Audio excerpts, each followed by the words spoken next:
bahwa saya tidak mau mengatakan bahwa Anda adalah bagian daripada kategori itu. Siap. Tapi Saya akan terangkan. saya mau menyampaikan bahwa memang yang disampaikan oleh Bung Gesri memang ini tidak boleh diubah begitu loh. Hal yang sudah ditetapkan, hal yang sudah diwariskan, hal yang sudah diturun-temurunkan dari nenek moyang kemudian ke kita begitu. Tugas kita adalah menjaga dan merawat itu begitu, bukan memodifikasi ataupun mencetuskan ide-ide baru begitu ya. Nah ini bagaimana? Siap. Ya, pertama begini, saya respon dari Bung Genso tadi. Dia bilang saya orang tidak punya identitas. Dia orang tidak berintelektual. Gitu ya. Karena begini, bicara identitas ini kan bicara privasi. Ya. Memang orang tidak bisa mengubah identitas saya. Tidak bisa kita sebutkan saya sebagai identitas, tidak bisa, Pak. Karena ini bukan hanya milik seorang, tapi milik publik, itu satu poin. Yang kedua, bedakan antara nilai moral dan nilai seni itu. Nilai moral, saya tidak bisa mengukur moralitas orang, tidak bisa. Ya. Jadi, jangan menghalangi ide seseorang hanya karena moral itu. Moral saya bisa ukur loh. Saya tidak bisa ukur nilai moralnya dari moralitas dari seorang Bung Tino, tidak bisa, Pak. Jangan lari ke sana. Saya coba uraikan itu didasarkan pada sebuah teori yang ateis romantik yang disampaikan oleh Nietzsche itu. Dia bilang Tuhan itu musuh ya. Musuh penentu moralitas, musuh kebebasan. Nah, kenapa? Karena bagi Nietzsche ya, moral itu orang tidak bisa ukur itu. Orang tidak bisa ukur. Jadi jangan jadikan Tuhan sebagai identitas moral itu. Itu poin dari Nietzsche itu. Nah, makanya kalau misalnya kita mau lari ke Terence Caci nih, mau konteks ke sana.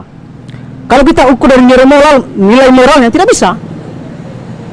Karena moral itu milik individu. Begitu. Tidak bisa dibantah memang itu. Hak privat.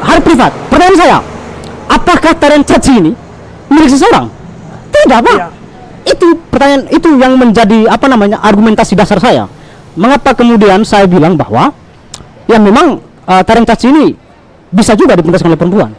Karena ini bukan hanya milik seorang.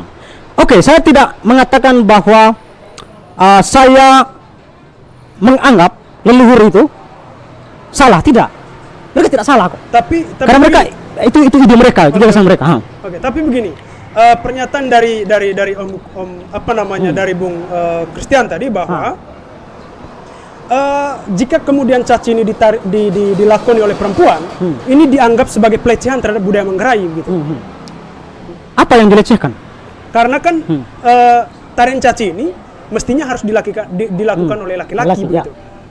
Kalau kemudian dipaksakan bahwa perempuan harus kemudian memberi ruang untuk melakukan caci, maka ada ruang-ruang privat tertentu yang kemudian harus dilindungi dari sisi perempuan begitu. Nah, maka kalau kemudian caci ini diterenkan oleh perempuan, maka ini melawan atau menentang terhadap budaya itu sendiri begitu. Kalau itu yang privat, jangan dipentaskan caci itu. Berapa minggu yang lalu di Jakarta pentas caci itu. Privat itu ditonton oleh banyak orang. Privat itu tidak, Pak. Lalu kemudian bicara soal tadi argumentasinya Bung Tino mengatakan bahwa kenapa itu hanya dipentaskan laki-laki, karena memang dia bilang bahwa keberanian itu ditonjolkan dari ketika laki-laki membuka baju lalu kemudian luka itu. Karena satu lawan satu kan, caci itu maknanya satu lawan satu itu. Nah, pertanyaan saya, kurang nggak nilainya? Kurang nggak eksistensi dari pentas itu? Kalau misalkan perempuan, kalau ada laki-laki yang kemudian pentas caci pakai baju, apakah kemudian kita memaknakan keberanian ketika laki-laki membuka baju itu? Apakah kemudian kita bisa hanya memaknakan sebuah keberanian ketika ada yang luka tuh? Hari ini, ketika ada yang berkelahi dan luka, orang mengatakan ini kekerasan seksual. Kekerasan ya, tindakan kekerasan. Kekerasan fisik. Begitu. Jadi bagi saya sangat sempit sekali kita mendefinisikan sebuah keberanian dari Terence Caci. Kalau kita hanya hanya definisikan itu hanya kepada laki-laki saja. Begitu. Jadi kalau mau bicara soal Terence Caci jangan tanggung. Jangan tanggung. Ada hal lain yang kemudian disampaikan juga tadi, disampaikan oleh Bung Tian, bahwa jika caci ini dilakoni oleh perempuan, maka budaya kita itu dalam atau memasuki fase degradasi begitu, degradasi budaya begitu. Apakah kemudian ini dapat dilakukan oleh Bung Yarno misalnya ketika kemudian mendapat legitimasi sebagai kepala suku atau tua adat misalnya, kemudian mementaskan itu? begini, degradasi itu kan suatu perubahan yang tidak mengurangi nilai lamanya atau tidak mengurangi nilai eksistensinya.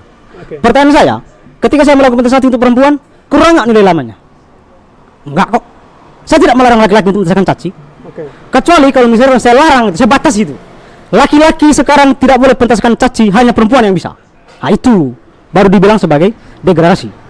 Nah saya ajukan perempuan mementaskan dari caci, bagi saya itu adalah transformasi. Oke. Oke. Saya mau katakan itu transformasi. Karena memang itu harus kita lakukan. Oke. Itu Karena- transformasi budaya. Transformasi budaya, betul, transformasi budaya. Sekarang ini saya mau lari ke konteks ini ya, pembangunan misalnya. Ketika kita misalkan ajukan pembangunan harus didasarkan pada konsep kebudayaan. Saya bisa bayangkan ya, ketika nilai lama itu tetap dipertahankan, misalnya mendefinisikan tarian caci dengan apa namanya dengan keberanian bahwa kecil laki-laki luka tuh, atau misalnya pakaiannya itu harus dilepas tuh. Apa yang mau dijual tuh? Sementara ini kan kita mau ajak publik ajak pemerintah itu untuk membuat sebuah kebijakan ekonomi yang didasari atau relasi dengan kebudayaan atau istiadat itu. Supaya apa? Supaya tidak hilang itu adat istiadat kita itu. Siapa yang mau kalau misalkan hanya begitu-begitu saja desain dari fashionnya? Siapa yang mau? Terbukti kan? Kemarin Angela Energy itu dia tampilkan dengan fashionnya dia. Ya, orang suka itu. Itu kan dalam konteks fashion show ya. Betul. Iya, memang begitu. Jadi bagi saya, kalau tidak mau melakukan transformasi, jadikan tarian caci sebagai kebenaran privat itu, kebenaran individu. Dan jangan sekali-sekali ditampilkan di publik. Oke, hari ini orang perdebatkan soal argumentasi saya akan pentaskan caci untuk perempuan. Tetapi mereka tidak pernah perdebatkan dengan laki-laki yang ada di foto beberapa hari lalu ya. Mereka mementaskan tarian caci celana pendek. Orang tidak perdebatkan itu. Oke. Orang tidak perdebatkan itu. Oke. Nah bagi saya tanggung itu, sangat tanggung sekali. Atau hari ini bila kita ke flashback nih ke rumah adat Manggarai. Oke. Orang zaman dulu mengatakan rumah adat itu harus berasal dari wulut. Apa ininya ya? Ijuk. Ijuk. Ada dari ijuk itu. Tapi sekarang apa? Dari seng. Orang tidak perdebatkan soal itu. Oke. Itu kan tampilan luar saja. Lalu kemudian apalagi yang lain ya soal kegunaan pakaian songke itu. Apa kain songke itu? Orang zaman dulu menggunakan kain songke itu ketika acara adat saja, acara ritual dan segala macam. Tapi baru Jokowi pakai, Pak. Oke. Jokowi pakai dan tampil di publik gitu. Oke. Apa itu? Oh, tidak berdebatkan soal itu. Nah, jadi bagi saya jangan tanggung debatnya itu. Jangan tanggung kalau mau kontra, jangan tanggung. Oke. Itu pun saya itu, Bung. Baik.